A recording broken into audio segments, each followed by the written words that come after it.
വിശദമായ വാർത്തയിലേക്ക്. ഇന്ധന സെസ് വർധന അടക്കമുള്ള നികുതി നിർദ്ദേശങ്ങളിൽ പ്രതിഷേധം ആളിക്കത്തുന്നു. എറണാകുളത്തും പത്തനംതിട്ടയിലും യൂത്ത് കോൺഗ്രസ് മാർച്ച് സംഘർഷത്തിൽ കലാശിച്ചു. എറണാകുളം കണയന്നൂർ താലൂക്ക് ഓഫീസിലേക്ക് മാർച്ച് നടത്തിയ പ്രവർത്തകരും പോലീസും തമ്മിൽ ഉന്തും തള്ളുമുണ്ടായി. ബാരിക്കേഡ് മറികടക്കാൻ ശ്രമിച്ച പ്രവർത്തകർക്ക് നേരെ പോലീസ് ജലപീരങ്കി പ്രയോഗിച്ചു. പോലീസിന് നേരെ കുപ്പിയേറുണ്ടായി.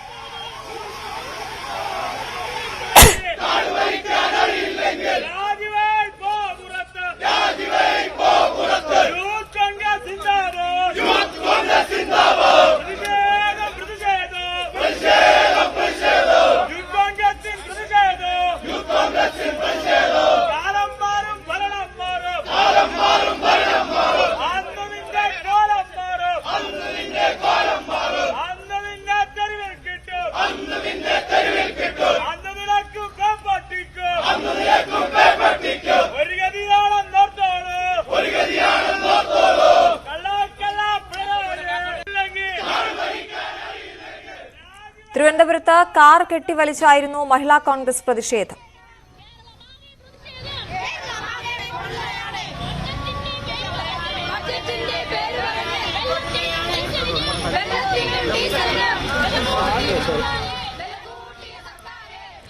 തിരുവനന്തപുരത്ത് KPMS മാർച്ചിന് നേരെ പോലീസ് ജലപീരങ്കി പ്രയോഗിച്ചു. അതേസമയം ബജറ്റ് നികുതി നിർദ്ദേശങ്ങളിൽ പുനഃപരിശോധനയുണ്ടാകുമോ എന്ന് അല്പസമയത്തിനകം അറിയാം. ബജറ്റിന്റെ പൊതു ചർച്ചയ്ക്ക് ധനമന്ത്രി KN ബാലഗോപാൽ മറുപടി പറയും. വിവിധയിടങ്ങളിൽ നിന്നും ഞങ്ങളുടെ പ്രതിനിധികൾ ചേരുന്നു. തത്സമയം ആദ്യം വിനോദിലേക്ക്. VV വിനോദ് തിരുവനന്തപുരത്ത് നിന്നും ചേരുന്നു. വിനോദ്, ഇപ്പോൾ മഹിളാ കോൺഗ്രസിന്റെ നേതൃത്വത്തിൽ ഉള്ള മാർച്ചിന്റെ ദൃശ്യങ്ങളാണ് നമ്മൾ കാണുന്നത്. എപ്പോഴായിരുന്നു മഹിളാ കോൺഗ്രസിന്റെ നേതൃത്വത്തിലുള്ള മാർച്ച് നടന്നത്? എന്തൊക്കെയാണ് വിശദാംശങ്ങൾ?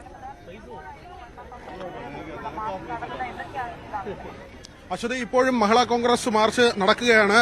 നിയമസഭയ്ക്ക് മുന്നിൽ ബാരിക്കേഡ് കെട്ടി പോലീസ് മാർച്ചിന് നേരത്തെ തടഞ്ഞു. കാർ കെട്ടിവലിച്ചു കൊണ്ടുവന്നായിരുന്നു ഇന്ധനവില വർധനയ്ക്കെതിരെയുള്ള മഹിളാ കോൺഗ്രസിന്റെ പ്രതിഷേധം. ഇപ്പോൾ ഈ ബാരിക്കേഡിന് വശത്തുള്ള വഴിയിലൂടെ നിയമസഭയ്ക്ക് അടുത്തേക്ക് പോകാനുള്ള ശ്രമമാണ് പ്രവർത്തകർ നടത്തുന്നത്. നേരത്തെ ഈ സമരം ആരംഭിക്കുന്നതിന് മുൻപ് തന്നെ സാധാരണ ഇവിടെ ആർ ശങ്കർ പ്രതിമയുടെ സമീപത്താണ് ഇങ്ങനെ ബാരിക്കേഡ് ഉയർത്തി പോലീസ് പ്രതിഷേധക്കാരെ തടയുന്നത്. ഇന്ന് ഇതിന് വ്യത്യസ്തമായി മാർച്ച് ആരംഭിക്കുന്നതിന് മുൻപ് തന്നെ മാസ്കോട്ട് ഹോട്ടലിന് സമീപത്തേക്ക് 3 മഹിളാ കോൺഗ്രസ് പ്രവർത്തകർ എത്തിയിരുന്നു. ഇവർ ഈ നിയമസഭയ്ക്കുള്ളിൽ ഇന്ന് ചാടിക്കടക്കുമെന്ന ചില വിവരമുണ്ടായിരുന്നു. സ്പെഷ്യൽ ബ്രാഞ്ച് അങ്ങനെയുള്ള കാര്യങ്ങൾ റിപ്പോർട്ട് ചെയ്യുകയും ചെയ്തു. ഇതിന്റെ അടിസ്ഥാനത്തിൽ വലിയ പോലീസ് സന്നാഹമാണ് നിയമസഭയ്ക്ക് ചുറ്റും ഇന്ന് ഏർപ്പെടുത്തിയിരുന്നത്. മാസ്കോട്ട് ഹോട്ടലിന് സമീപത്തേക്ക് വന്ന 3 പേരിൽ 2 പേരെ ആദ്യം തന്നെ പോലീസ് കസ്റ്റഡിയിലെടുത്ത് മാറ്റിയിരുന്നു. ഇതിന് പിന്നാലെയാണ് മഹിളാ കോൺഗ്രസ് മാർച്ച് നിയമസഭയ്ക്ക് അടുത്തേക്ക് വന്നത്. ഇവിടെ നേരത്തെ സൂചിപ്പിച്ചതുപോലെ കാർ കെട്ടിവലിച്ചു കൊണ്ടുവന്നായിരുന്നു പ്രതിഷേധം. കഴിഞ്ഞ ദിവസമാകട്ടെ ഇരുചക്ര വാഹനം ഇവിടെ കത്തിച്ചിരുന്നു. ഇപ്പോഴും ഈ സമരം തുടരുകയാണ്. നേരത്തെ കസ്റ്റഡിയിലെടുത്തവരെ സംബന്ധിച്ച് മഹിളാ കോൺഗ്രസ് നൽകുന്ന വിശദീകരണം UDF MLA കാണാനെത്തിയ പ്രവർത്തകരെ അകാരണമായി പോലീസ് കസ്റ്റഡിയിലെടുത്തുവെന്നാണ്. ഇപ്പോഴും ഇവിടെ പ്രതിഷേധം നടക്കുന്നു. ബാരിക്കേഡിന് സമീപത്തെ ചെറിയ വഴിയിലൂടെ നിയമസഭയ്ക്കടുത്തേക്ക് പോകാനുള്ള ശ്രമമാണ് പ്രവർത്തകർ നടത്തുന്നത്. അശ്വതി, വിനോദ്, ഇപ്പോൾ നമുക്ക് ദൃശ്യങ്ങളിൽ കാണാം. അവിടെ ഒരു സംഘർഷാവസ്ഥയ്ക്കുള്ള സാധ്യത അതെത്രത്തോളമാണ്? ആവശ്യത്തിന് പോലീസുകാരുണ്ടോ? ബാരിക്കേഡ് മറികടക്കാനുള്ള പ്രവർത്തകരുടെ ശ്രമം തുടരുകയാണല്ലോ. ദൃശ്യങ്ങളിൽ അത് വ്യക്തമാണ്.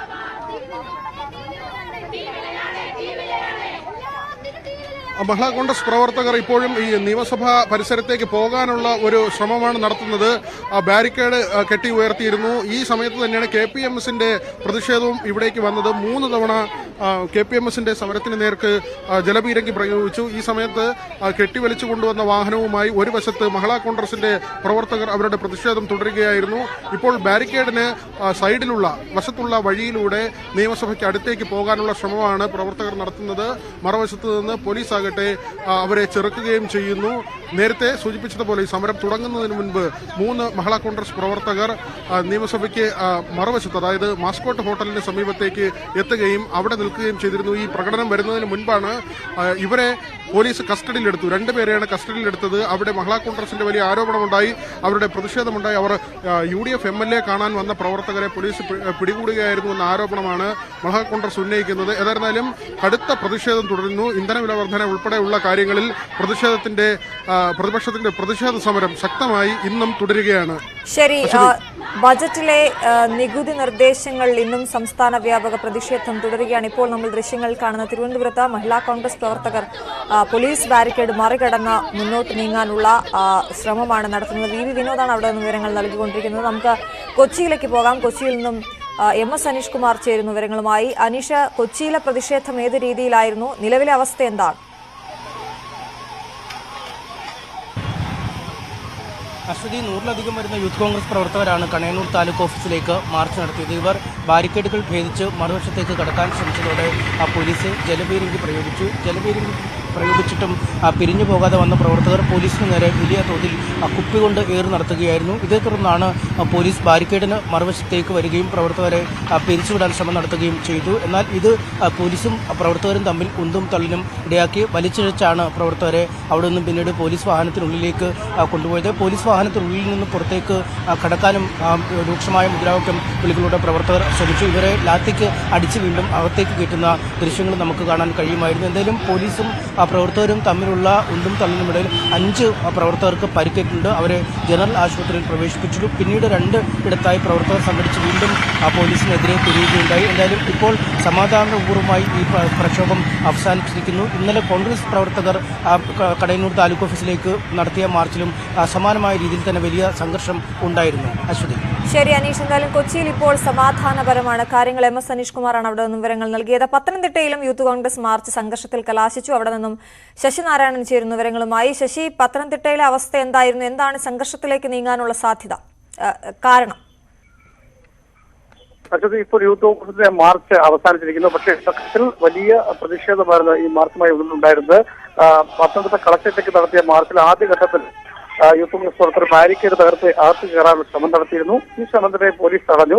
തുടർന്ന് ഈ പ്രതിഷേധ മാർച്ചിന്റെ ഉദ്ഘാടനമൊക്കെ കഴിഞ്ഞ ശേഷം പ്രവർത്തകരെ അറസ്റ്റ് ചെയ്ത് മാറ്റുന്ന സമയത്തായിരുന്നു ഇത്തരത്തിൽ പ്രവർത്തകരും പോലീസും തമ്മിൽ ഏറ്റുമുട്ടത്. പോലീസ് അവസാന ഘട്ടം വരെ ആത്മസംയമനം പാലിച്ചു നിൽക്കുകയായിരുന്നു. തുടർന്ന് നേതാക്കന്മാരെ അറസ്റ്റ് ചെയ്ത് വാഹനത്തിലോട്ട് കയറ്റിയ സമയത്താണ് പോലീസ് പ്രവർത്തകർ തമ്മിൽ ഏറ്റുമുട്ടുകയും ഒരു സംഘർഷം ഉണ്ടാവുകയും ചെയ്ത് 5 യൂത്ത് കോൺഗ്രസ് പ്രവർത്തകർക്ക് പരിക്കേറ്റിട്ടുണ്ട്. 2 പോലീസുകാർക്കും ഈ ലാത്തി ചാർജിൽ ഒരു സംഘർഷത്തിൽ പരിക്കേറ്റുണ്ട്. എന്തായാലും ഈ യൂത്ത് കോൺഗ്രസ് പ്രവർത്തകരെയും ഇപ്പോൾ പോലീസ് അറസ്റ്റ് ചെയ്തിരിക്കുന്നു. ബാക്കി പരിക്കേറ്റവരെയും ആശുപത്രിയിലോട്ട് മാറ്റിയിട്ടുണ്ട്. എന്തായാലും രാവിലെ നടന്ന മാർച്ചിൽ വലിയ തുടക്കം മുതൽ തന്നെ വലിയ പ്രതിഷേധമാണ് ഉണ്ടായിരുന്നത്. അതിന്റെ ഭാഗമായി തന്നെയാണ് ഇപ്പോൾ സംഘർഷം കൂടെ ഉണ്ടായിരിക്കുന്നത്. എന്തായാലും ഇപ്പോൾ മാർച്ച് പൂർണ്ണമായി അവസാനിച്ചിരിക്കുന്നു. പ്രവർത്തകരെല്ലാം പോലീസ് അറസ്റ്റ് ചെയ്ത് നീക്കിയിട്ടുണ്ട്. അശ്വതി. ശരി, ശശി നാരായണൻ പത്തനംതിട്ടയിൽ നിന്നും. വെള്ളക്കരം വർദ്ധിപ്പിച്ചതിനെതിരെ വ്യാപക പരാതി ഉയരുമ്പോഴും കേരള വാട്ടർ അതോറിറ്റി കുടിശ്ശിക ഇനത്തിൽ പിടിച്ചെടുക്കാനുള്ളത് കോടികൾ.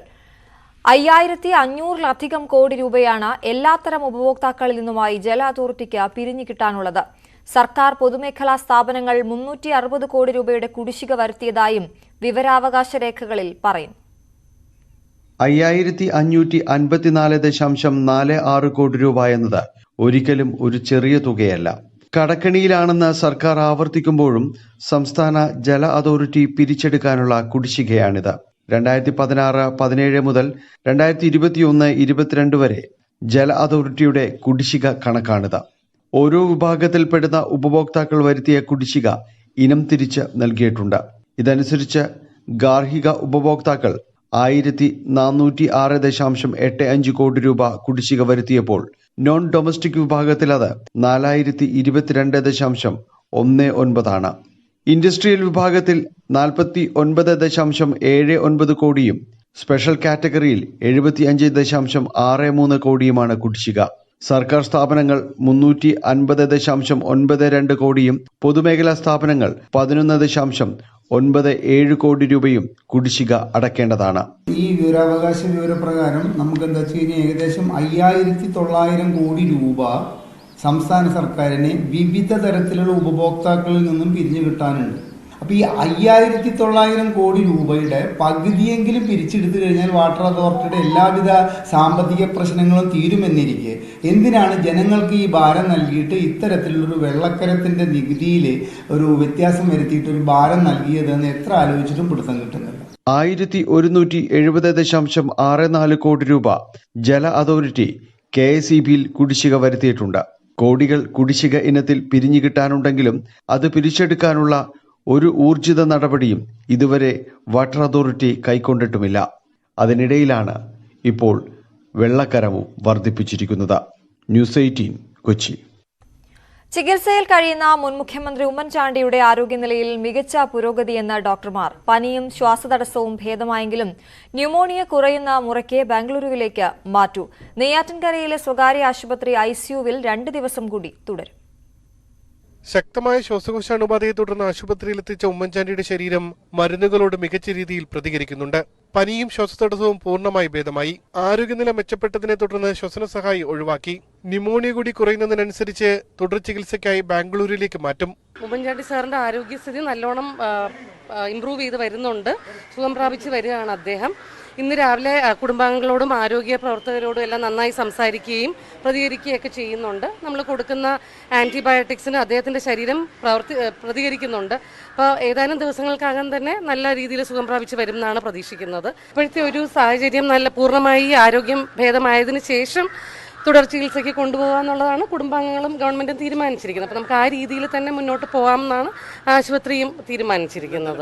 VM സുധീരൻ, തിരുവഞ്ചൂർ രാധാകൃഷ്ണൻ ഉൾപ്പെടെയുള്ള മുതിർന്ന നേതാക്കൾ ആശുപത്രിയിലെത്തി ഉമ്മൻചാണ്ടിയെ സന്ദർശിച്ചു. പുള്ളി ഒരു ഹാപ്പി ആയിട്ടുള്ള മൂഡിൽ തന്നെയാണ്, സന്തോഷമായിട്ട് അങ്ങനെ നീങ്ങുന്നത്. അതാണ് ട്രീറ്റ്മെന്റ് ഒക്കെ ഫലിക്കുന്നുണ്ടെന്നാണ് പറഞ്ഞ് ഞാൻ മനസ്സിലാക്കുന്നത്. ബാംഗ്ലൂരുവിലേക്ക് മാറ്റാനുള്ള പ്രാഥമിക നടപടികൾ കോൺഗ്രസ് നേതൃത്വം ഇന്നലെ തന്നെ പൂർത്തിയാക്കിയിരുന്നു.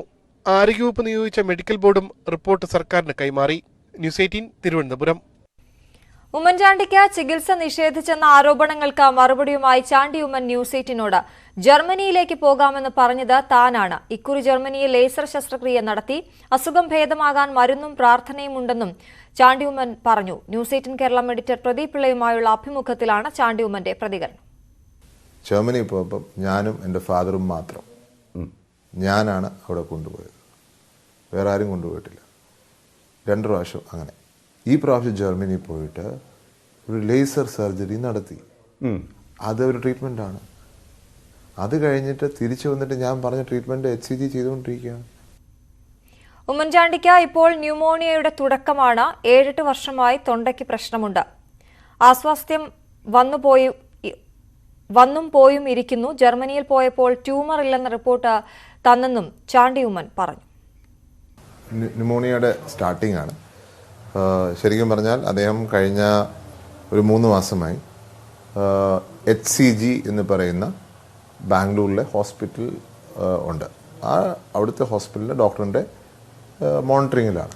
അദ്ദേഹം കൊടുക്കുന്ന മെഡിസിൻസ് കഴിച്ചുകൊണ്ടിരിക്കുന്നു.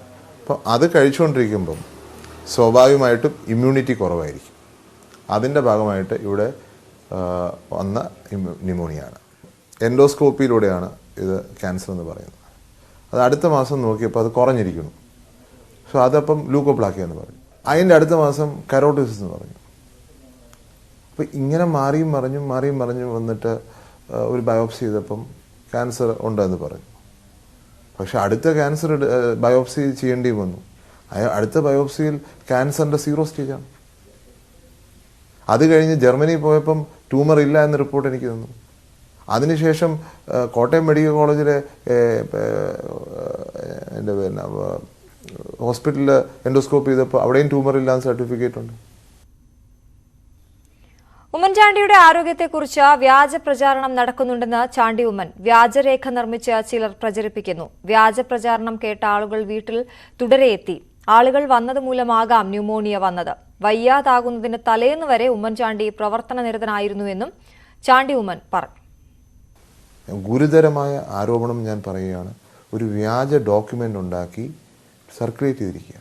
ഫാദറിൻ്റെ ഹെൽത്തിൻ്റെ കാര്യങ്ങൾ കാണിച്ചുകൊണ്ട് ഒരു ഡോക്യുമെൻ്റ് സർക്കുലേറ്റ് ചെയ്യുന്നതിൽ നല്ലൊരു ശതമാനം സ്റ്റേജിങ് ഉൾപ്പെടെ വ്യാജമായി കൊടുത്തിരിക്കും.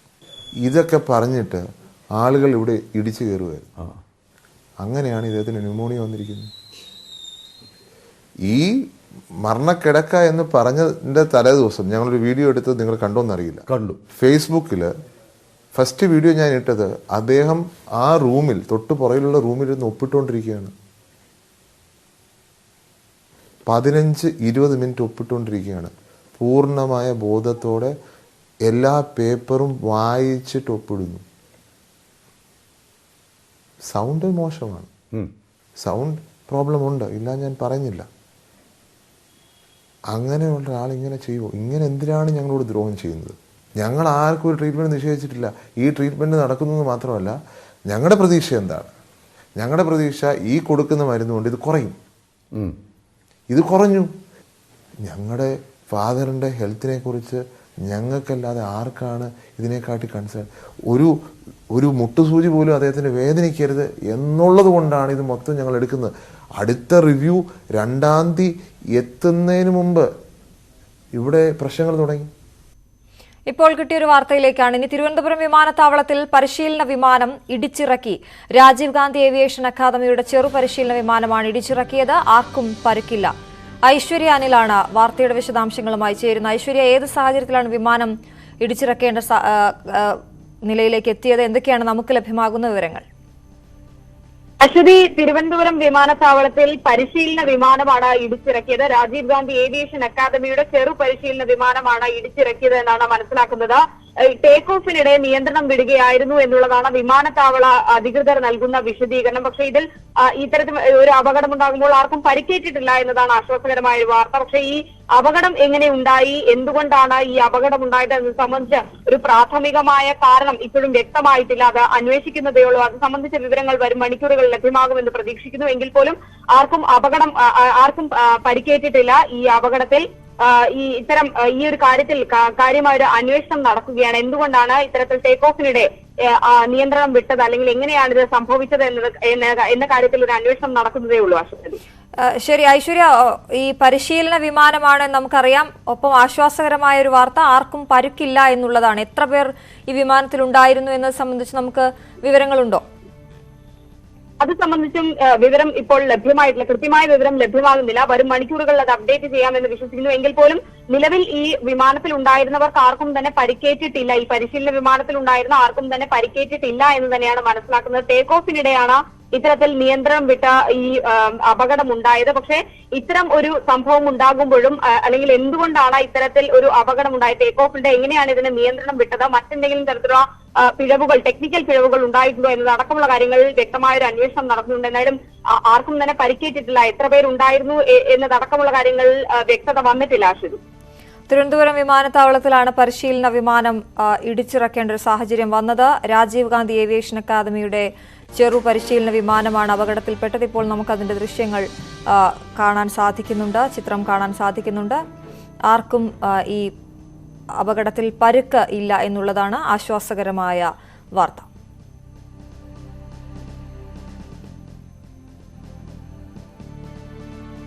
ടേക്ക് ഓഫിനിടെയുണ്ടായ സാങ്കേതിക തകരാർ മൂലമാണ് ഈ പരിശീലന വിമാനം ഇടിച്ചിറക്കേണ്ടി വന്നതെന്നാണ് ഐശ്വര്യ അനിൽ തിരുവനന്തപുരത്ത് നിന്ന് റിപ്പോർട്ട് ചെയ്യുന്നത്. അതിന്റെ കൂടുതൽ വിശദാംശങ്ങൾ, ഇതിൽ എത്ര പേരുണ്ടായിരുന്നു എന്നതടക്കമുള്ള കാര്യങ്ങൾ, എത്ര ദൂരം പറന്നു എന്നതടക്കമുള്ള കാര്യങ്ങളൊക്കെ ഇനി വരും മണിക്കൂറുകളിൽ നമുക്ക് പ്രേക്ഷകരിലേക്ക് എത്തിക്കാൻ സാധിക്കുമെന്ന് കരുതുന്നു. മറ്റൊരു വാർത്തയിലേക്ക്. തിങ്കളാഴ്ച പുലർച്ചെയുണ്ടായ ഭൂകമ്പത്തിലും പിന്നീടുണ്ടായ തുടർചലനങ്ങളിലും തുർക്കി, സിറിയ എന്നിവിടങ്ങളിൽ മരിച്ചവരുടെ എണ്ണം 8000 കടന്നു. തുർക്കിയിൽ മാത്രം 6000-ഓളം പേരാണ് മരിച്ചത്. സിറിയയിലെ മരണസംഖ്യ 2000 കടന്നതായാണ് വിവരം. തുർക്കിയിലെ ഭൂകമ്പത്തിൽ ടർക്കിഷ് ഫുട്ബോൾ താരം അഹ്മദ് ഇയോബ് ടർക്സ്ലാനും മരിച്ചു. തുർക്കിയിലെ നാശനഷ്ടത്തിന്റെ വ്യാപ്തി എത്രത്തോളം എന്ന് വ്യക്തമാക്കുന്ന സാറ്റലൈറ്റ് ദൃശ്യങ്ങൾ പുറത്തുവന്നു.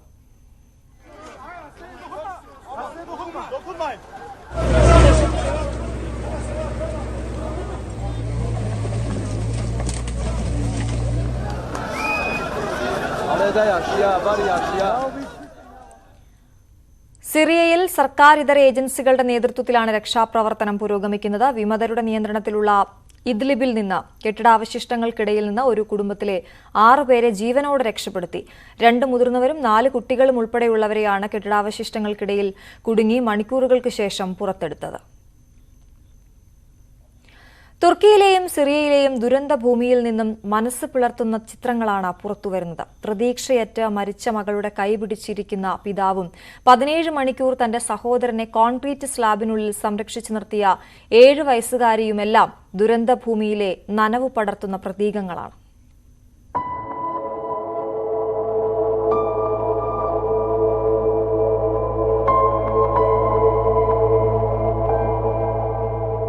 തുർക്കിയിലെ ഭൂകമ്പ പ്രഭവ കേന്ദ്രം കഹ്റാമൻ മറാസിൽ നിന്നാണ് നോവേറ്റുന്ന ഈ ചിത്രം.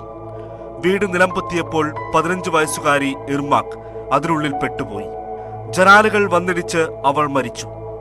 രാത്രി ഉറങ്ങിയ അതേ കട്ടിലിൽ തന്നെ മകളുടെ കയ്യിൽ പിടിച്ച് അവിടെ തന്നെ ഇരിക്കുകയാണ് മെസൂട്ട് ഹാൻസർ എന്ന പിതാവ്.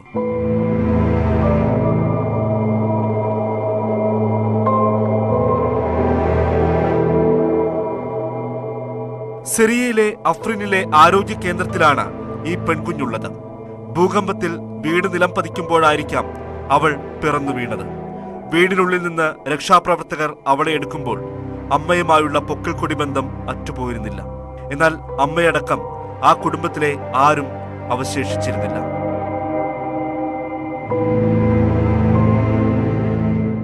സിറിയയിൽ ഐക്യരാഷ്ട്ര സംഘടനയുടെ ഭാഗമായി ജോലി ചെയ്യുന്ന മുഹമ്മദ് സഫ ട്വിറ്ററിൽ പങ്കുവച്ച ഈ ചിത്രം പ്രതീക്ഷയുടേതാണ്. കോൺക്രീറ്റ് സ്ലാബിനുള്ളിൽ കുടുങ്ങിയ 7 വയസ്സുകാരിയും 4 വയസ്സുള്ള സഹോദരനും. ഒന്ന് തിരിയാൻ ഇടമില്ലാത്തിടത്ത് സഹോദരന്റെ തല സ്ലാബിൽ തട്ടാതെ കൈകൾ കൊണ്ട് അവൾ സംരക്ഷിച്ചത് 17 മണിക്കൂറാണത്രേ. 2 പേരെയും പിന്നീട് സംരക്ഷിത കേന്ദ്രങ്ങളിലേക്ക് മാറ്റിയ ചിത്രവും പുറത്തു വന്നു.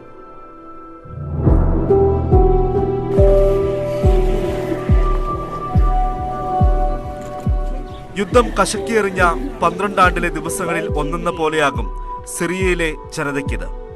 ദിവസവും മിസൈൽ പതിച്ച് ദുർബലമായ വീടും ഒപ്പമുള്ള പ്രിയപ്പെട്ടവരും ഇനിയില്ലെന്ന യാഥാർത്ഥ്യം കൂടി അവർ ഉൾക്കൊള്ളണം. എന്തൊരു നിസ്സഹായനാണ് നമുക്ക് ചുറ്റുമുള്ള മനുഷ്യൻ. നമുക്കവർ ദുരന്തഭൂമിയിലെ പ്രതീകങ്ങളാണെങ്കിലും.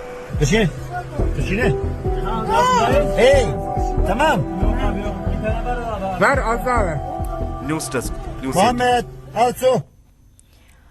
ബാങ്ക് വായ്പാ പലിശ നിരക്ക് വീണ്ടും കൂടും. ബാങ്കുകൾക്ക് റിസർവ് ബാങ്ക് നൽകുന്ന ഹ്രസ്വകാല വായ്പാ നിരക്ക് കൂട്ടി. റിപ്പോ നിരക്ക് 0.25% കൂട്ടി 6.5%. ഇതോടെ ഭവന, വാഹന, വ്യക്തിഗത വായ്പാ പലിശ നിരക്ക് ഉയരും.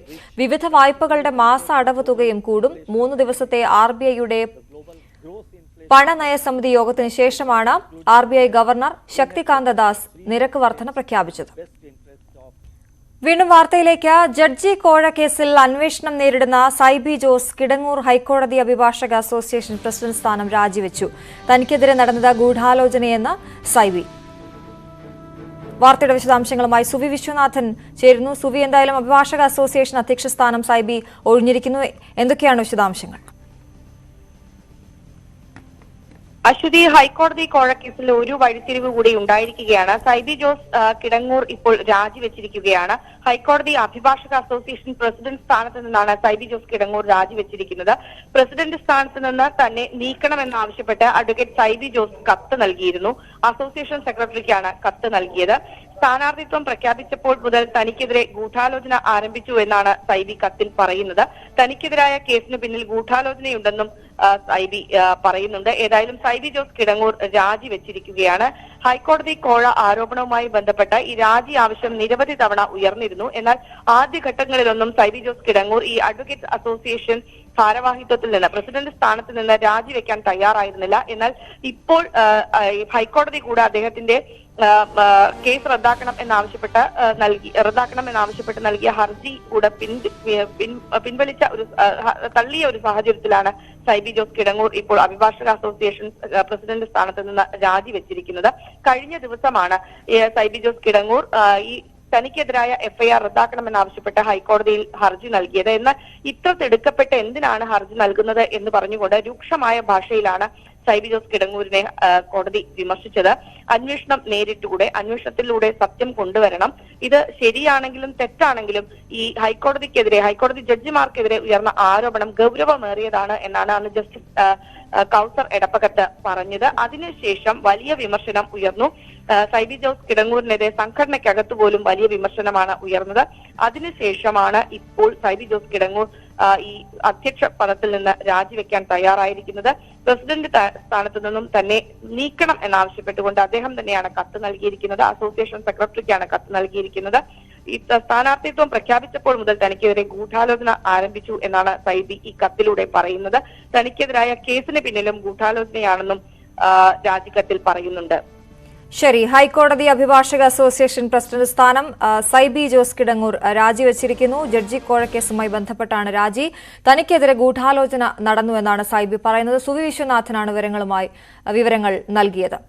അനുകൂല വിധിക്ക് ജഡ്ജിക്ക് കോഴ നൽകാൻ കക്ഷിയിൽ നിന്ന് അഭിഭാഷകൻ പണം വാങ്ങിയെന്ന കേസിൽ സിനിമാ നിർമ്മാതാവിനെ ചോദ്യം ചെയ്തു. ഹൈക്കോടതി അഡ്വക്കേറ്റ് അസോസിയേഷൻ പ്രസിഡന്റ് സൈബി കിടങ്ങൂരിന്റെ കക്ഷിയായ നിർമ്മാതാവ് ആൽവിൻ ആന്റണിയെ തിങ്കളാഴ്ചയാണ് ക്രൈംബ്രാഞ്ച് ചോദ്യം ചെയ്തത്. കൊച്ചിയിൽ വെച്ചായിരുന്നു ചോദ്യം ചെയ്യൽ. നിർമ്മാതാവിന്റെ ഭാര്യയെയും ചോദ്യം ചെയ്തു. നിർമ്മാതാവിന്റെ സാമ്പത്തിക ഇടപാടുകളും അന്വേഷണ സംഘം പരിശോധിക്കുകയാണ്. കേസ് നടക്കുന്ന കാലയളവിൽ നിർമ്മാതാവിന് പണം നൽകിയവരെ കണ്ടെത്താനുള്ള അന്വേഷണവും ക്രൈംബ്രാഞ്ച് ആരംഭിച്ചു. പന്തീരാങ്കാവ് UAPA കേസിൽ NIAക്ക് തിരിച്ചടി. അലൻ ഷുഹൈബിന്റെ ജാമ്യം റദ്ദാക്കണമെന്ന ദേശീയ അന്വേഷണ ഏജൻസിയുടെ ആവശ്യം കൊച്ചി പ്രത്യേക NIA കോടതി തള്ളി. അതേസമയം കേസിലെ വിചാരണ നടപടികൾ തുടങ്ങുന്നത് അടുത്ത മാസം 7 മാറ്റി. പന്തീരാങ്കാവ് UAPA കേസിൽ പ്രതി അലൻ ഷുഹൈബിന് ആശ്വാസം. അലൻ ഷുഹൈബിന്റെ ജാമ്യം റദ്ദാക്കണമെന്ന ദേശീയ അന്വേഷണ ഏജൻസിയുടെ ആവശ്യമാണ് കൊച്ചി പ്രത്യേക NIA കോടതി തള്ളിയത്. ജാമ്യവ്യവസ്ഥകൾ ലംഘിച്ചതിന് മതിയായ തെളിവുകൾ ഇല്ലെന്ന നിരീക്ഷണത്തോടെയാണ് കോടതി നടപടി. ജാമ്യവ്യവസ്ഥകൾ അലൻ ഷുഹൈബ് തുടർച്ചയായി ലംഘിക്കുന്നു, അതിനാൽ ജാമ്യം റദ്ദാക്കണം എന്നായിരുന്നു അന്വേഷണ സംഘത്തിന്റെ ആവശ്യം. അലൻ ഷുഹൈബ് നിരവധി FB പോസ്റ്റുകൾ ഷെയർ ചെയ്യുന്നു. പാലോട് ലോ കോളേജിലുണ്ടായ റാഗിംഗിലും സംഘർഷത്തിലും അലന് പങ്കുണ്ട്. ഇതെല്ലാം ജാമ്യവ്യവസ്ഥയുടെ ലംഘനമാണെന്നാണ് NIA വാദിച്ചത്. പാലോട് സംഘർഷത്തിന് ശേഷം കോടതി ആവശ്യപ്പെടാതെ അലനെതിരെ പോലീസ് നൽകിയ റിപ്പോർട്ടും അന്വേഷണ സംഘം ചൂണ്ടിക്കാട്ടിയിരുന്നു. എന്നാൽ ഇതൊന്നും ജാമ്യം റദ്ദാക്കാൻ മതിയായ തെളിവുകളല്ല എന്ന് കോടതി അഭിപ്രായപ്പെട്ടു. ജാമ്യം ലഭിച്ച് അലനും ത്വാഹയും പുറത്തിറങ്ങിയ ശേഷം പോലീസ് ഇരുവർക്കും എതിരെ മികച്ച റിപ്പോർട്ടാണ് നൽകിയിരുന്നത്. എന്നാൽ പാലോട് സംഘർഷത്തിന് ശേഷം ഇരുവരും സംഘർഷമുണ്ടാക്കുന്നു എന്നുമായിരുന്നു റിപ്പോർട്ട്. എന്താണ് ഇങ്ങനെയെന്ന് ചോദിച്ച കോടതി ജാമ്യം റദ്ദാക്കാൻ മതിയായ കാരണമല്ലെന്ന് വ്യക്തമാക്കി. അതേസമയം കേസിൽ വിചാരണ നടപടികൾ ഇന്നും തുടങ്ങിയില്ല. പ്രതികളായ അലനും ത്വാഹയും ഹാജരായി എങ്കിലും അതിസുരക്ഷാ ജയിലിലുള്ള CP ഉസ്മാൻ, വിജിത് വിജയൻ എന്നിവർ ഹാജരായിരുന്നില്ല. അതിനാൽ വിചാരണ തുടങ്ങുന്നത് മാർച്ച് 7 മാറ്റി. ന്യൂസ് 18 കൊച്ചി. കളമശ്ശേരി മെഡിക്കൽ കോളേജിലെ വ്യാജ ജനന സർട്ടിഫിക്കറ്റ് കേസിൽ നിർണായക CCTV ദൃശ്യങ്ങൾ പുറത്ത്. ഗായകൻ അനൂപും അഡ്മിനിസ്ട്രേറ്റീവ് അസിസ്റ്റന്റ് അനിൽകുമാറും ആശുപത്രിയിൽ കൂടിക്കാഴ്ച നടത്തുന്നതാണ് ദൃശ്യം. കേസിൽ ഇടനിലക്കാരനെ തിരിച്ചറിഞ്ഞു. ഗായകൻ അനൂപിന്റെയും കുഞ്ഞിന്റെ യഥാർത്ഥ പിതാവിന്റെയും സുഹൃത്താണ് ഇടനില നിന്നത്. മ്യൂസിക് ട്രൂപ്പിലുള്ള ആളാണ് ഇയാൾ.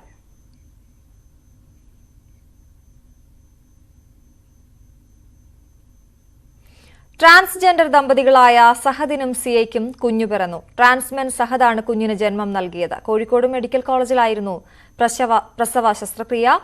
രാജ്യത്തെ ആദ്യത്തെ ട്രാൻസ്മെൻ പിതാവാണ് സഹദ്.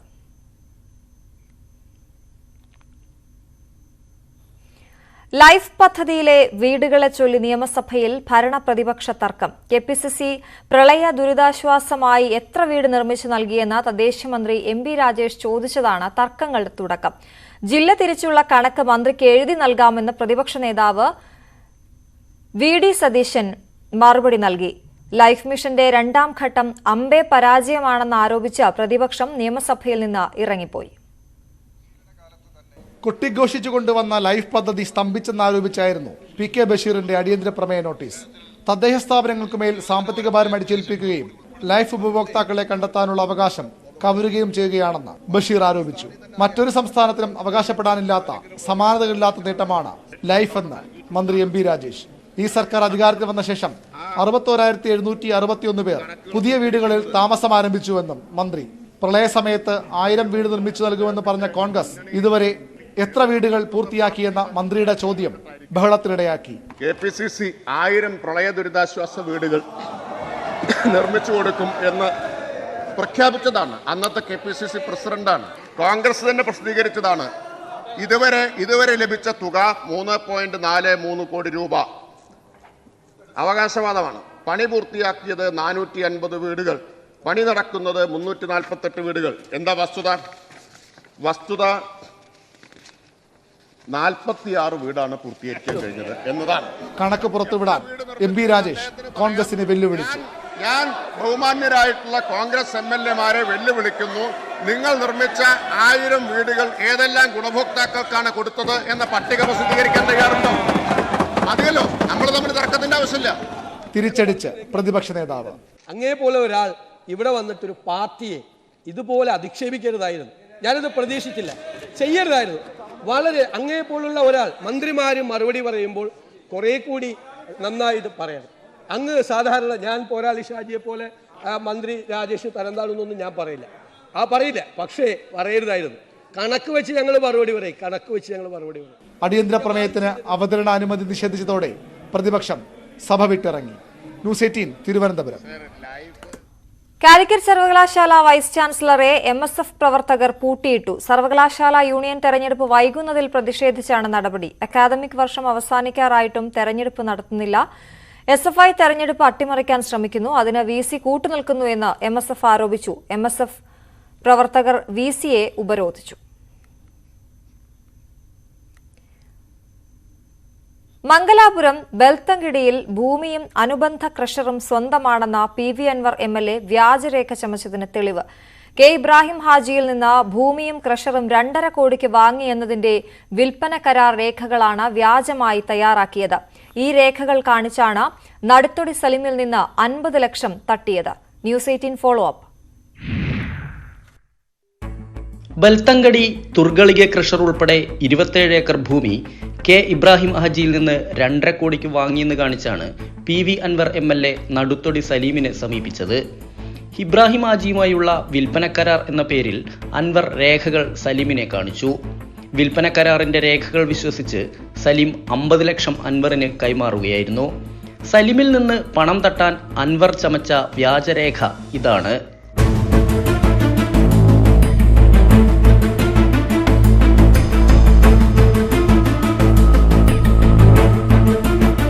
കർണാടക സർക്കാർ K ഇബ്രാഹിമിന് പാട്ടത്തിന് നൽകിയ 1 ഏക്കർ 60 സെന്റ് ഭൂമിയാണ് 2.5 കോടിക്ക് താൻ വാങ്ങിയതെന്ന് വിശ്വസിപ്പിച്ച് അൻവർ പണം തട്ടിയതെന്ന് സലീം നടുത്തൊടി.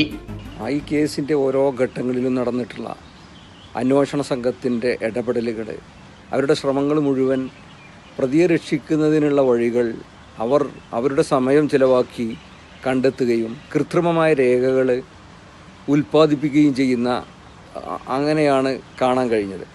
ഈ ഘട്ടത്തിൽ ഇത്തരത്തിലുള്ള ഒരു ഡോക്യുമെൻ്റ് മറ്റൊരാളുടെ ഉടമസ്ഥതയിലുള്ള 2 ഏക്കറോളം വരുന്ന പാട്ടഭൂമി കാണിച്ചുകൊണ്ട് അത് 27 ഏക്കർ ഭൂമി അതിന് ചുറ്റുമുള്ള സർക്കാർ ഭൂമി സ്വന്തമാണ് എന്ന് കാണിക്കുന്ന വ്യാജരേഖകളൊക്കെ വെച്ചുകൊണ്ട് നടത്തിയൊരു തട്ടിപ്പാണിത്. തണ്ണീരുബന്ധ പഞ്ചായത്തിലെ സർക്കാർ ഭൂമി ചൂണ്ടിക്കാട്ടി വ്യാജരേഖയുടെ പിൻബലത്തിൽ PV അൻവർ 50 ലക്ഷം തട്ടിയതിന്റെ തെളിവുകളാണ് പുറത്തുവരുന്നത്. വഞ്ചന, വ്യാജരേഖ ചമയ്ക്കൽ ഉൾപ്പെടെ ജാമ്യമില്ലാ കുറ്റമാണെന്നിരിക്കെയാണ് അൻവറിനെ രക്ഷിക്കാൻ വേണ്ടി പോലീസ് ഒത്തുകളി നടത്തിയതെന്നാണ് പരാതിക്കാരന്റെ ആരോപണം. ബെൽത്തങ്കടി ക്രഷർ യൂണിറ്റുമായി ബന്ധപ്പെട്ട് വൻ തട്ടിപ്പാണ് അരങ്ങേറിയത്. കേരളത്തിലെ ഒരു MLA തന്നെ പണം തട്ടാൻ വ്യാജരേഖ ചമച്ചു എന്നുള്ളതാണ് ഗൗരവതരം. പ്രബുദ്ധ കേരളമേ ലജ്ജിച്ച് തല താഴ്ത്തുക. S Vinesh Kumar, news 18 Kozhikode. Vice ചാൻസലറുമായി തുറന്ന യുദ്ധം പ്രഖ്യാപിച്ച് സാങ്കേതിക സർവകലാശാല സിൻഡിക്കേറ്റ്. വൈസ് ചാൻസലറുടെ ഇടപെടലുകൾ സർവകലാശാലയെ തകർക്കാൻ ലക്ഷ്യമിട്ടെന്നാണ് ആരോപണം. VCയെ മാറ്റാൻ സർക്കാർ ഗവർണറോട് ആവശ്യപ്പെടണമെന്നും സിൻഡിക്കേറ്റ് അംഗങ്ങൾ ആവശ്യപ്പെട്ടു. സിൻഡിക്കേറ്റിന്റെയും ബോർഡ് ഓഫ് ഗവർണൻസിന്റെയും തീരുമാനങ്ങൾ VC വെച്ച് താമസിപ്പിക്കുന്നു. തീരുമാനങ്ങളിൽ വൈസ് ചാൻസലർ ഒപ്പിടുന്നില്ല. ഏകപക്ഷീയ തീരുമാനങ്ങളെടുത്ത് VC മുന്നോട്ടു പോകുന്നു. ഇതൊക്കെയാണ് സിൻഡിക്കേറ്റ് അംഗങ്ങളുടെ ആരോപണം. പ്രശ്നത്തിൽ സർക്കാർ ഇടപെടണമെന്ന് ഇവർ ആവശ്യപ്പെടുന്നു. പഴയ സിലബസിന്റെ കാലാവധി ജനുവരിയിൽ അവസാനിച്ചിട്ടും പുതിയത് രൂപീകരിക്കാനായി ഒരു തവണ പോലും ബോർഡ് ഓഫ് സ്റ്റഡീസ് യോഗം വിളിക്കാൻ VC തയ്യാറായില്ലെന്ന് സിൻഡിക്കേറ്റ് അംഗങ്ങൾ പറയുന്നു. അടുത്ത വർഷത്തേക്കുള്ള ബജറ്റ് കൂടിയാലോചനകൾ നടത്താൻ യോഗം വിളിക്കാത്തത് സാമ്പത്തിക പ്രതിസന്ധി ഉണ്ടാക്കുമെന്നും ചൂണ്ടിക്കാട്ടുന്നു. പരീക്ഷാഫലത്തിന്റെ സർട്ടിഫിക്കറ്റുകൾ വിതരണം ചെയ്യാൻ കഴിയുന്നില്ല എന്ന പരാതിയുമുണ്ട്. സിൻഡിക്കേറ്റ് VC പോര് സർവകലാശാലയിൽ അസാധാരണ സാഹചര്യം സൃഷ്ടിച്ചതോടെ വിദ്യാർത്ഥികളും ആശങ്കയിലാണ്. ന്യൂസ് 18 തിരുവനന്തപുരം. ഇടുക്കി ചിന്നക്കനാൽ ശാന്തൻപാറ പഞ്ചായത്തുകളിലെ പ്രശ്നക്കാരായ കാട്ടാനകളെ നിരീക്ഷിക്കാൻ പരിശോധന നടത്തി ദ്രുതകർമ്മസേന. ഡ്രോൺ ഉൾപ്പെടെയുള്ള സംവിധാനങ്ങൾ ഉപയോഗിച്ചാണ് ഇടുക്കി, വയനാട് ദ്രുതകർമ്മ സേനകളുടെ സംയുക്ത പരിശോധന. വനം വകുപ്പ് chief veterinary surgeon doctor Arun Zacharia ഇന്ന് ഇടുക്കിയിലെത്തും. 4 ദിവസം മുമ്പാണ് വയനാട്ടിൽ നിന്നുള്ള ദ്രുതകർമ്മസേന ശാന്തൻപാറ, ചിന്നക്കനാൽ മേഖലകളിൽ എത്തിയത്. പ്രശ്നക്കാരായ കൊമ്പന്മാരെ നിരീക്ഷിച്ച് വിവരശേഖരണം നടത്തുകയാണ് ലക്ഷ്യം. 4 ദിവസത്തിനകം വിവരശേഖരണം പൂർത്തിയാക്കാനാണ് സംഘം ഉദ്ദേശിക്കുന്നത്. ഇതിന്റെ ഭാഗമായി ഇന്ന് ഡ്രോൺ ഉപയോഗിച്ചുള്ള പരിശോധന നടത്തി. ഇടുക്കി RRTയും വയനാട്ടിൽ നിന്നുള്ള സംഘത്തോടൊപ്പമുണ്ട്. ആനകൾ നിൽക്കുന്ന സ്ഥലം എളുപ്പത്തിൽ കണ്ടെത്താനാണ് ഡ്രോൺ ഉപയോഗിക്കുന്നത്. സംഘത്തലവൻ ഡോക്ടർ അരുൺ സക്കറിയ ഇന്ന് വൈകിട്ട് ജില്ലയിലെത്തും. അരുൺ സക്കറിയയുടെ നിർദ്ദേശപ്രകാരമായിരിക്കും മറ്റു പ്രവർത്തനങ്ങൾ. ആനകളിൽ റേഡിയോ കോളർ ഘടിപ്പിക്കാനാണ് നിലവിലെ തീരുമാനം. മതികെട്ടാൻ ചോരയിലേക്ക് ആനകളെ തുരത്തുക, അതല്ലെങ്കിൽ പിടികൂടി കൊണ്ടുപോവുക എന്നീ 2 മാർഗങ്ങളാണ് പിന്നീട് വനംവകുപ്പിന് മുന്നിൽ ഉള്ളത്. 3 ആനകളെ ലൊക്കേറ്റ് ചെയ്തിട്ടുണ്ട്. 3 നമ്മളെ എല്ലാ ആനകളും നമ്മൾ നിരന്തരമായിട്ട് ലൊക്കേറ്റ് ചെയ്ത് വരുന്നുണ്ട്. അപ്പോൾ കൂടുതൽ ഇത് കറക്റ്റായിട്ട് എല്ലാ സമയത്തിനനുസരിച്ചുള്ള ഇൻഫർമേഷൻ കിട്ടാൻ വേണ്ടിയിട്ടാണ് ഇത് ചെയ്യുന്നത്. കാട്ടാന പ്രശ്നത്തിന് പരിഹാരം കാണണമെന്നാവശ്യപ്പെട്ട് കോൺഗ്രസ് നടത്തുന്ന നിരാഹാര സമരം 9ാം ദിവസത്തിലേക്ക് കടന്നു. DCC general secretary MP ജോസാണ് നിരാഹാരമിരിക്കുന്നത്. ഇന്നലെ വരെ നിരാഹാരമിരുന്ന യൂത്ത് കോൺഗ്രസ് ജില്ലാ പ്രസിഡന്റ് KS അരുണിനെ അറസ്റ്റ് ചെയ്ത് ആശുപത്രിയിലേക്ക് മാറ്റിയതോടെയാണ് MP ജോസ് നിരാഹാരത്തിലേക്ക് കടന്നത്. ന്യൂസ് 18 ഇടുക്കി. വയനാട് തലപ്പുഴയിൽ ഓടിക്കൊണ്ടിരുന്ന കാറിന് തീപിടിച്ചു. സംശയം തോന്നി പുറത്തിറങ്ങിയതിനാൽ അപകടം ഒഴിവായി. മാനന്തവാടിക്ക് പോവുകയായിരുന്ന കണ്ണൂർ കൊട്ടിയൂർ സ്വദേശികൾ സഞ്ചരിച്ച കാറിനാണ് തലപ്പുഴ ടൗണിൽ വെച്ച് തീപിടിച്ചത്. ഇന്നലെ വൈകിട്ട് 4:30ഓടെയായിരുന്നു സംഭവം. സംഭവത്തിൽ ആർക്കും പരിക്കില്ല.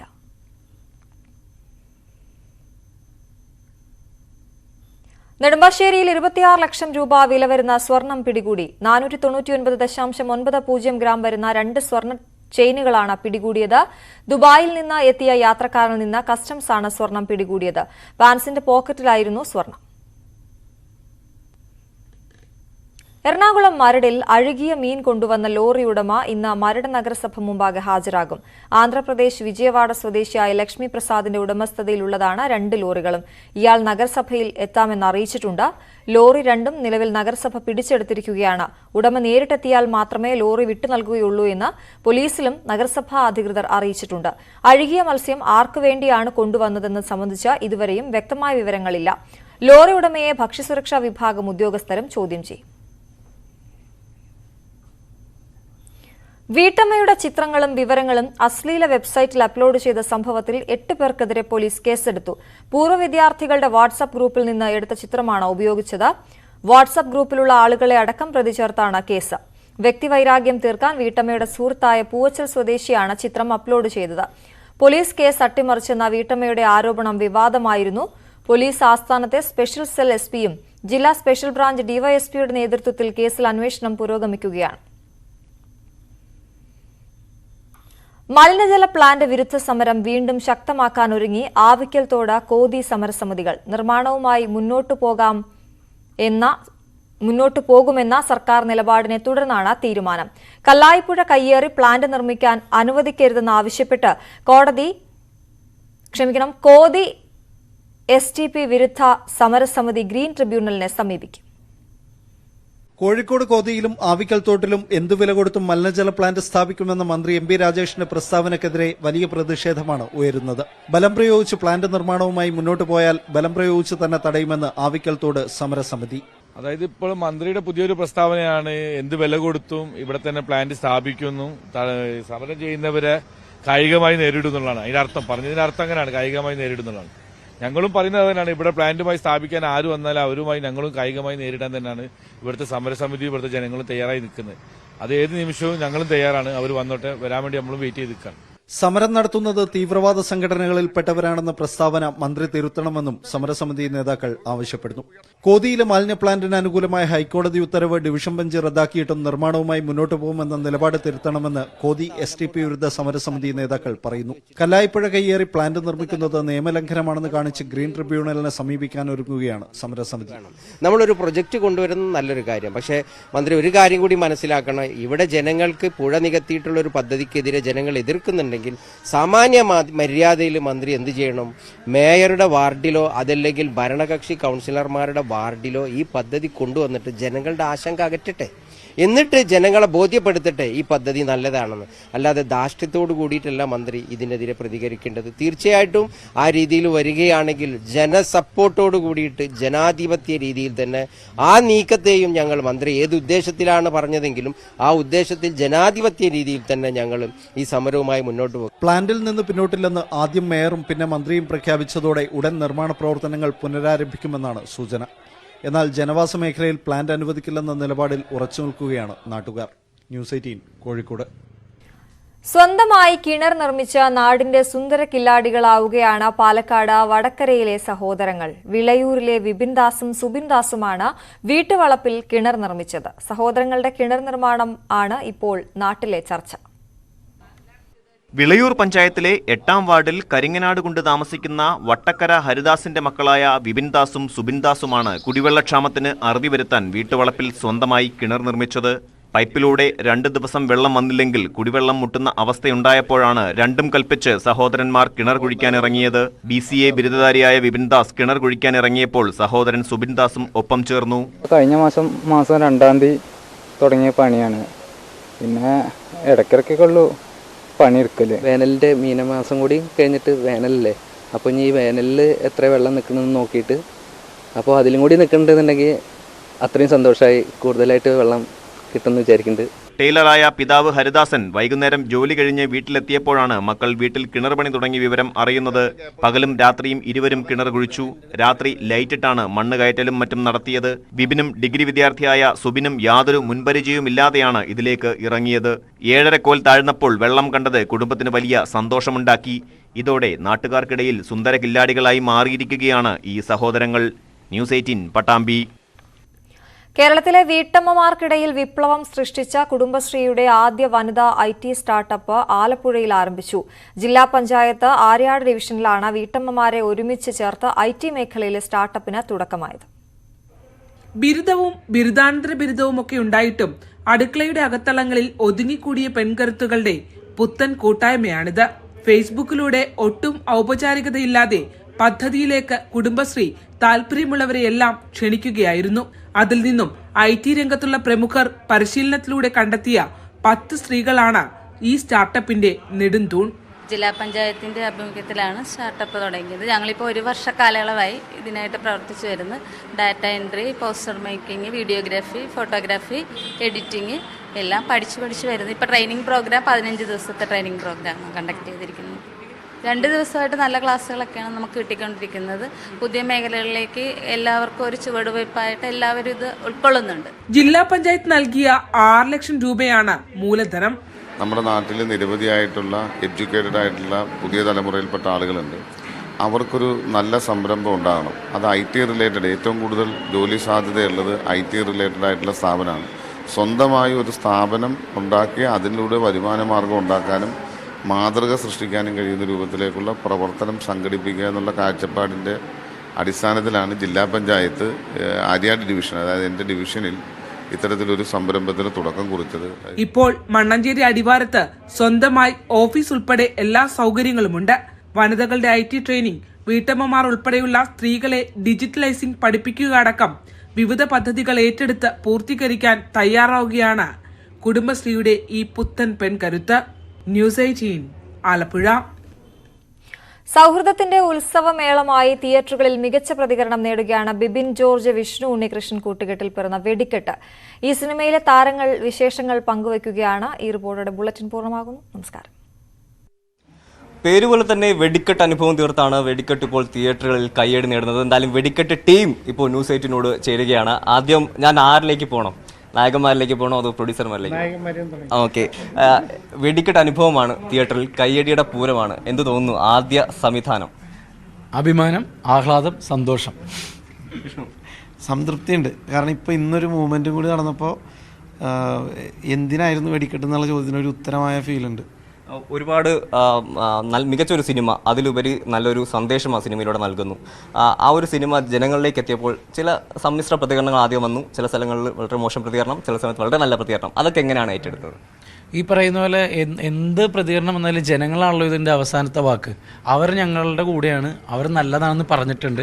അതിൻ്റെ ഏറ്റവും വലിയ സന്തോഷമാണ് ഇന്ന് നടന്നത്. കാരണം ഞങ്ങളുടെ സിനിമ കണ്ടിട്ട് ഇത്രയും പേര് അവയവദാനത്തിന് തയ്യാറായി എന്നുള്ളതിൻ്റെ അപ്പുറം ഞങ്ങൾക്ക് ഈ സിനിമയ്ക്ക് എന്താണ് അല്ലേ അഭിമാനിക്കാവുന്നത്. എന്തിനായിരുന്നു ഈ സിനിമ എന്നുള്ള ചോദ്യത്തിന് ഇതിൽ നല്ലൊരു ഉത്തരം വേറെ വേണ്ട. അതുപോലെ തന്നെ ഈ ഒരു സന്ദേശം നൽകുന്നു. പക്ഷേ ഇപ്പോൾ കൈയൊക്കെ ഇത് പരിക്ക് പറ്റി, പക്ഷേ ആ ഒരു പരിക്കിപ്പോൾ വൻ വിജയമാക്കി തീർത്തല്ലേ? അല്ല, നമ്മൾ എന്തൊക്കെ ബുദ്ധിമുട്ടുകളിടയിൽ അനുഭവിച്ചിട്ടുണ്ടെങ്കിലും അതൊക്കെ ഈ സിനിമയുടെ വിജയത്തിൽ അലിഞ്ഞു പോയി. പുതുമുഖങ്ങൾ വെച്ചിട്ടാണ് ഒരു സിനിമ നിർമ്മാണം ചെയ്യുന്നത്. വലിയ റിസ്ക്കാണ്. പക്ഷേ ആ 2 റിസ്ക് ഫാക്ടറുകളെ മറികടക്കാൻ മികച്ച 2 ടീമും നിങ്ങൾക്ക് ലഭിച്ചിട്ടുണ്ട്. എങ്ങനെ തോന്നുന്നു ഈ ഒരു സിനിമ? ഈ സിനിമ ചെയ്യാൻ സാധിച്ചതിൽ നമുക്കൊരുപാട് അഭിമാനമുണ്ട്. ആ അഭിമാനത്തിൻ്റെ ഏറ്റവും പ്രധാനപ്പെട്ട ദിവസം ഇന്നായിരുന്നു. നമ്മുടെ ഈ സിനിമ കണ്ടിട്ട് ഏകദേശം 60ഓളം ആൾക്കാർ ഇപ്പോൾ തന്നെ തയ്യാറായി വന്നു കഴിഞ്ഞു അവരുടെ അവയവം ദാനം ചെയ്യാൻ വേണ്ടി. ഇനി കുറേ ആൾക്കാർ വിളിച്ചുകൊണ്ടിരിക്കുന്നുണ്ട്. ഏതായാലും അടുത്ത ദിവസങ്ങളിലാകുമ്പോൾ അതിൻ്റെ ഒരു പൂർണ്ണത ഉണ്ടാവും. അതിൻ്റെ ഒരു അറിയിപ്പ് നമ്മൾ എറണാകുളത്ത് വെക്കുന്നുണ്ട്. 200ഓളം പുതുമുഖങ്ങളെയാണ് ഞങ്ങൾ ഇതിനകത്ത് അണിനിരത്തിയിരിക്കുന്നത്. അത് ബിബിനും വിഷ്ണുവിൻ്റെയും ആദ്യത്തെ പടം അവർ പുതുമുഖങ്ങൾ വെച്ച് ചെയ്യുള്ളൂ എന്നുള്ളത് അവരുടെ ഒരു ആഗ്രഹമായിരുന്നു. ആഗ്രഹത്തിന് ഞങ്ങൾക്കൊപ്പം ചേരാൻ പറ്റിയെന്നത് നമ്മുടെ ഒരു ഭാഗ്യമായിട്ട് തന്നെയാണ് കാണുന്നത്. ആദ്യ സിനിമയിൽ ഇത്രയും പുതുമുഖങ്ങളെ ചേർക്കണമെന്നൊരു തീരുമാനം അത് എന്തുകൊണ്ടാണ് ഉണ്ടായത്? ഞങ്ങൾ സാധാരണക്കാരുടെ മക്കളാണ്, കഷ്ടപ്പെട്ട വന്നത്. അപ്പോൾ അതുപോലെ കുറേ ആൾക്കാരുടെ മക്കളുണ്ട്, സാധാരണക്കാരുണ്ട്, പണിക്കാരുണ്ട് അല്ലടാ. അപ്പോൾ അവർക്കും കൂടി അവസരം. അവരൊക്കെ നമുക്ക് മുൻപ് തുടങ്ങി അറിയാം, നല്ല ടാലൻ്റുള്ള ആൾക്കാരാണ്. പക്ഷെ ഞങ്ങൾ എഴുതിയ സിനിമകളിൽ പോലും നല്ല രീതിയിൽ ഉൾപ്പെടുത്താൻ പറ്റില്ല നമുക്ക്. നാളെ നമ്മളെന്തെങ്കിലും സംവിധാനം ചെയ്യുന്ന സമയത്ത് നമുക്ക് ഇവരെയൊക്കെ വെച്ചിട്ട് മാത്രമായിട്ട് ഒരു പടം ചെയ്യാമെന്നൊരു പദ്ധതി മനസ്സിലുണ്ടായിരുന്നു. അത് ഈ കഴിഞ്ഞ എൻ്റെ 30 വർഷമാണ് പെട്ടെന്ന് അന്ന് അത് ചെയ്താലോ എന്നും പറഞ്ഞൊരു ഐഡിയ പെട്ടെന്ന് വരികയും അങ്ങനെ പെട്ടെന്ന് ഇവർ സപ്പോർട്ട് ചെയ്യാൻ കൂടി ചെയ്തപ്പോൾ ഭംഗിയായിട്ട് അത് നടന്നു. എങ്ങനെയാണ് ഐശ്വര്യ ലഭിച്ചത്? ഐശ്വര്യ ഒരു ഷോർട്ട് ഫിലിം നേരത്തെ കണ്ടിരുന്നു. അപ്പോൾ അതിൽ ഗംഭീര പെർഫോമൻസ് ആയതിൻ്റെ പേരിൽ ഞങ്ങൾ നോട്ട് ചെയ്ത് വെച്ചിരുന്നതാണ്. അപ്പോൾ ഇതിൻ്റെ സമയമായപ്പോഴത്തേക്കും ഐശ്വര്യ പോലെ ഒരുപാട് പേര് വന്നിരുന്നു. പക്ഷേ ഞങ്ങളുടെ കഥാപാത്രം ഷിമിലി എന്ന് പറയുന്ന കഥാപാത്രത്തോടെ ഏറ്റവും അടുത്ത് നിന്നത് ഐശ്വര്യയായിരുന്നു. ഐശ്വര്യ ഗംഭീര പ്രകടനത്തൊക്കെയാണ് വിഷ്ണു പറയുന്നത്. അഭിമാനം അല്ലേ? അതെ അതെ, ഒത്തിരി സന്തോഷം. ഇവരുടെ വായിന്നൊക്കെ അങ്ങനെ കേൾക്കുമ്പോൾ ഒത്തിരി സന്തോഷം. പിന്നെ കുറേ നാളത്തെ ആഗ്രഹമാണ് സിനിമ എന്ന് പറഞ്ഞ സ്വപ്നം, അത് സാക്ഷാത്കരിച്ചതിൻ്റെ സന്തോഷം. സിനിമ കണ്ട് തിയേറ്ററിൽ നിന്ന് എന്താ പറയുക, അത്ര സന്തോഷത്തോടുകൂടി മനസ്സ് നിറഞ്ഞ് ആ പ്രേക്ഷകർ നമ്മുടെ അടുത്തോട്ട് വരുമ്പോഴത്തേക്കും എന്താ പറയുക, നമ്മൾ സിനിമ വിജയിച്ചു എന്നുള്ളതിൻ്റെ അതിലേറെ സന്തോഷം. വെടിക്കെട്ട് എക്സ്പീരിയൻസിലൂടെ പൊയ്ക്കൊണ്ടിരിക്കണം. വെടിക്കെട്ട് എക്സ്പീരിയൻസ് എന്ന് പറയുമ്പോൾ ചില യൂട്യൂബ് ചാനലുകൾ വളരെ നെഗറ്റീവായിട്ട് റെസ്പോണ്ട് ചെയ്യുന്നുണ്ട്. അപ്പോൾ അതൊക്കെ ശ്രദ്ധിച്ചായിരുന്നു. അവരോട് എന്താ മറുപടി പറയാം? അവരോട് പ്രത്യേകിച്ചൊന്നും പറയാനില്ല. ഇപ്പോൾ നേരത്തെ പ്രസ് മീറ്റില് അപ്പോൾ പക്ഷേ ഈ ഇത് മനഃപൂർവ്വമാണ് ഇങ്ങനെ ഒരു നെഗറ്റീവ് അടിച്ചു വിടുന്നതെന്ന് തോന്നുന്നുണ്ടോ? എന്തിനാ ഒരു ഡീഗ്രേഡിങ് നടക്കുന്നുണ്ട് എന്ന് തോന്നുന്നുണ്ടോ? ചില മനഃപൂർവ്വം ഉണ്ണി മുകുന്ദൻ്റെ ഒരു ഇഷ്യൂ വന്നിരുന്നു. അപ്പോൾ അങ്ങനത്തെ കുറേ കാര്യങ്ങൾ മനഃപൂർവ്വം ഒരു 3-4 വീഡിയോ ചെയ്യുക, ആ സിനിമയെ അങ്ങ് തകർക്കുക, അങ്ങനെ ഒരു കാര്യങ്ങൾ സിനിമാ മേഖലയിൽ ഇപ്പോൾ നടക്കുന്നുണ്ടോ? അല്ല, അങ്ങനെ ഉണ്ടെന്ന് എനിക്ക് തോന്നുന്നില്ല. ഞാൻ പറഞ്ഞില്ല, ഞാൻ എപ്പോഴും പറയുന്ന ഒറ്റ കാര്യമുള്ളൂ, ഞങ്ങൾ ജോലി ചെയ്തിട്ട് വേണം അവർക്ക് തുടങ്ങാൻ. അപ്പോൾ അത് അവരുടെ ജോലിയാണ്, അവർ ചെയ്തു കൊള്ളട്ടെ. പക്ഷേ ഒരുപാട് പേരുടെ കണ്ണീരും ശാപം ഉണ്ടാവും. തീർച്ചയായും. അതോടൊപ്പം തന്നെ വിഷ്ണു ആദ്യ സംവിധാനമായിരുന്നു, അപ്പം ഒരുപാട് പുതുമുഖങ്ങളായിരുന്നു. അപ്പോൾ എങ്ങനെയാണ് അവരെയൊക്കെ ഒന്ന് മേയ്ക്കാൻ എന്ത് പാടുപെട്ടു? അല്ല, അങ്ങനെ പാടുപെടേണ്ടി വന്നിട്ടില്ല. കാരണം എല്ലാവരും കട്ടയ്ക്ക് ഇത് ഞങ്ങളുടെ സിനിമയാണെന്ന് പറഞ്ഞ് ഈ നിമിഷം വരെ കൂടെ നിൽക്കുന്ന ആൾക്കാരാണ്. പിന്നെ ഇവരെ കൊണ്ട് അഭിനയിപ്പിക്കാനും ഒരു ബുദ്ധിമുട്ടുണ്ടായിട്ടില്ല. ഹൈലി ടാലൻറ്റഡ് ആയിട്ടുള്ള ആക്ടേഴ്സാണ് എല്ലാവരും. അവരെ മാത്രമേ ഞങ്ങൾ സെലക്ട് ചെയ്തിട്ടുള്ളൂ. മാറ്റിനി വഴി ഓഡിഷൻ ചെയ്താണ് എല്ലാവരും എടുത്തിട്ടുള്ളത്. ഞങ്ങളുടെ കൂട്ടുകാരായ കുറേ പേരെ മനസ്സിൽ പ്ലാൻ ചെയ്തിരുന്നെങ്കിലും അവരെ ഒന്നും ഒരു ഉറപ്പും കൊടുത്തിട്ടുണ്ടായില്ല. എടാ, പ്രൊഡ്യൂസ് ചെയ്യണത് ഇവരാണ്, അപ്പം മാറ്റിനിയുടെ ഓഡിഷനിലൂടെ മാത്രമേ കയറാൻ പറ്റുള്ളൂ എന്ന് ആദ്യമേ പറഞ്ഞിരുന്നു. അതിലൂടെ തന്നെയാണ് എല്ലാവരും വന്നത്. കാസ്റ്റിങ്ങും ഒക്കെ അതിന് ശേഷമാണ്. ഷൂട്ടിന് തൊട്ട് മുമ്പ് ആക്ടിങ് വർക്ക്ഷോപ്പൊക്കെ ചെയ്ത് ഓരോരുത്തർക്കും സ്യൂട്ടബിളായ റോളുകൾ പിന്നീടാണ് അവരൊക്കെ കാസ്റ്റ് ചെയ്തത് പോലും. അപ്പം വെടിക്കെട്ടായി. ഇനിയിപ്പോൾ അടുത്ത പടം എങ്ങനെയാണ്? അടുത്ത പടത്തിനെ പറ്റിയുള്ള പടങ്ങളുണ്ട്, പ്ലാനുണ്ട്. അതൊക്കെ എൻ്റെ വഴിക്ക് കൃത്യമായിട്ട് പറയാം. ഓക്കെ, എന്തായാലും വെടിക്കെട്ട് സിനിമ അതിഗംഭീരമായിട്ട് തിയേറ്ററിൽ പോവുകയാണ്. ഈ സിനിമയിൽ വലിയൊരു മാതൃകയും ഇപ്പോൾ സമൂഹത്തിന് നൽകുകയാണ്. എന്തായാലും എല്ലാവിധ ആശംസകളും. തിരുവനന്തപുരത്ത് നിന്നും നന്ദകുമാർ, ന്യൂസ് 18.